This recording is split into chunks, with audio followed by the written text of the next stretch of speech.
जब आप सभी लोग मंदिर जाते हैं तो अपनी ही जेब से आप लोग 10 या 20 या 30 या 40 या 50 आपकी जेब से जितना ही पैसा बनता है वो आप मंदिर की दान पेटी में डाल देते हैं। क्या आप सोच सकते हैं आपकी उसी चंदे के पैसे को कुछ लोग मंदिर के टॉयलेट में छुपाकर चोरी कर रहे थे। जांच शुरू कर दी है। इन सब के बीच खुलासा हुआ है कि राम मंदिर में चढ़ावे की चोरी का पैसा बाथरूम के फ्लश में छिपाया जाता था। उधर लेकिन ये कोई कहानी नहीं है बल्कि अयोध्या राम मंदिर का कड़वा सच है जिसने हर राम भक्तों का दिल तोड़ दिया है। मेरे राम लला के घर में चोरी हुई तो चोर कहाँ है? इतनी और भक्तों की दी गई हुई चांदी की ईंटों का कोई अभी तक अता पता नहीं है। बहुत सारा पैसा बरामद किया गया है। सिंधी समाज ने 200 किलो की चांदी रामलला को दान दी थी, वो भी गायब है। आज हमारे साथ सिंधी और जमीन के नाम पर सिर्फ 10 मिनट में 16.5 करोड़ रुपए का हेर फेर हो जाता है। ये शीश महल उस चिंटू तिवारी का है। एक जमीन 2 करोड़ में ली और 10 मिनट के भीतर वही जमीन टेम्पल ट्रस्ट को 18.5 करोड़ में बेच दी। आज की वीडियो में हम किसी भी राजनीति मुद्दे पर बात नहीं करेंगे बल्कि इस वीडियो में हम बात करेंगे कैसे श्री राम के नाम पर इतनी बड़ी लूट हुई है। इस वीडियो को देखना हर एक भारतीय के ऊपर फर्ज है। आइए समझते हैं आज की इस वीडियो के अंदर राम मंदिर में कैसे चोरी हुई।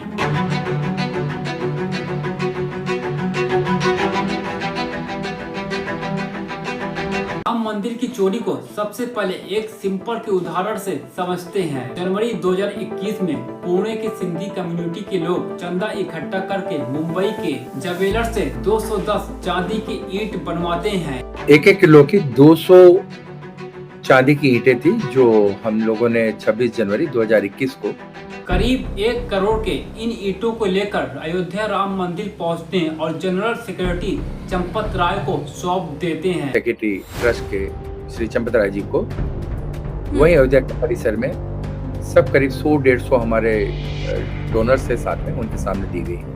उन सिंधी कम्युनिटी के लोगों को यहाँ पर एक हैरानी की बात फेस करनी पड़ती है। लोगों का इस डोनेशन यानी कि इस दान का कोई रसीद नहीं दिया जाता है। उनसे कहा जाता है पहले इस चांदी की शुद्धता जांच की जाएगी, उससे बाद रसीद दी जाएगी। पर यहाँ पर एक बहुत हैरानी की बात पैदा हो जाती है। 1 साल गुजर जाता है, 2 साल गुजर जाता है, 5 साल गुजर जाता है, इन लोगों को डोनेशन की रसीद नहीं मिल पाती है। कि हमें पता करना चाहिए, लेकिन उस बीच में जब सारे फोन आने शुरू हो गए तो हम लोगों ने बताया कि रसीद हमें अभी तक नहीं मिली है।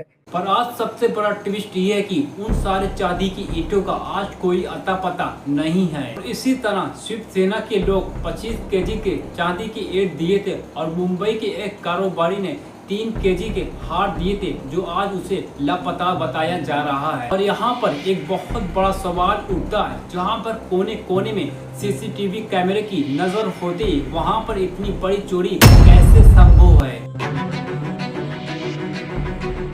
इसकी इन्वेस्टिगेशन के बाद आरोपी अविनाश शुक्ला एक बहुत बड़ा खुलासा करते हैं कि मंदिर का चोरी का पहले पैसा वॉशरूम और बाथरूम में लेकर जाया जाता था और वहां छुपा दिया जाता था और वहां से ही बाहर निकाला जाता था। राम मंदिर की चोरी में सबसे बड़ा खेल काउंटिंग रूम में हुआ करता था। काउंटिंग रूम में हर लोगों को आदेश दिया गया था कि एक गड्डी में नोटों की गड्डियां 10 बनाई जाती है, पर उन लोगों ने 10 की जगह 12-13 गड्डियां बनाते थे। उसके बाद 2-3 गड्डियां निकाल दी जाती थी। तो असल में वो 12 से 13 गड्डियां होती थी, लेकिन जब उन्हें कागजों पर गिना और दर्ज किया जाता था तो महज 10 ही गिना जाता था। सैलरी पाने वाले कर्मचारी जैसे लवकुश मिश्रा और फूड ड्राइवर टिंगनू यादव और कुछ ही सालों के करोड़ों की संपत्ति बना दी गए। पर दोस्तों ये घोटाला सिर्फ राम मंदिर के दान पत्र के तक नहीं बल्कि राम मंदिर को बनवाने के लिए जो जमीन खरीदी गई उनमें सबसे बड़ा ये घोटाला किया गया है। दैनिक भास्कर और मीडिया रिपोर्ट के मुताबिक ट्रस्ट ने तय कीमत 17 गुना तक ज्यादा महंगी जमीन खरीदी।